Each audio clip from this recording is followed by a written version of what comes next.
Selamat datang di episode hari ini. Kita punya cerita yang cukup menegangkan.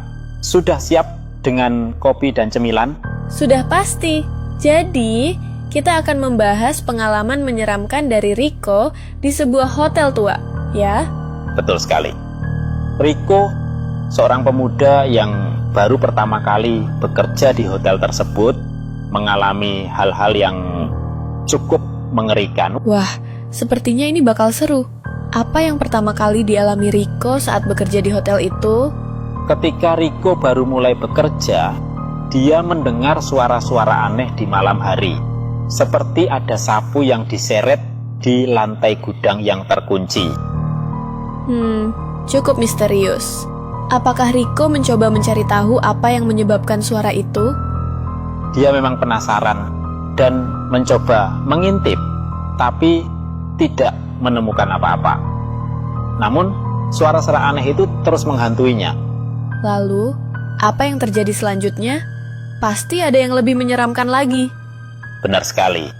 Suatu malam, dia terbangun dan mendengar langkah kaki di lorong depan kamarnya. Padahal, tidak mungkin ada tamu di jam 2.30 pagi. Wow, itu pasti membuat bulu kuduk berdiri.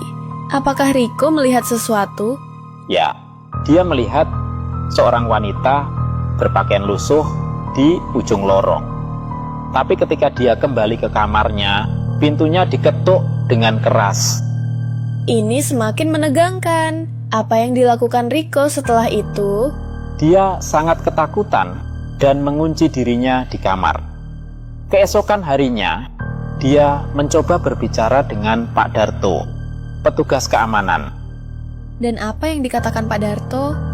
Pak Darto memberitahunya bahwa banyak pegawai lain juga mengalami hal serupa di sekitar kamar 308 yang dianggap angker. Jadi, kamar 308 itu memang memiliki sejarah kelam? Tepat sekali. Dulu ada tamu yang ditemukan gantung diri di kamar itu, dan sejak itu kamar tersebut dibiarkan kosong. Tidak heran Rico langsung memutuskan untuk pindah ya? Iya, dia tidak ingin berlama-lama di hotel itu. Namun, yang mengejutkan adalah ketika dia kembali untuk berbicara lagi dengan Pak Darto. Apa yang terjadi? Jangan-jangan ada yang lebih aneh lagi? Ternyata, Anita, resepsionis hotel, mengatakan bahwa Pak Darto sudah berhenti bekerja sejak 3 tahun lalu. Wah, ini semakin membingungkan.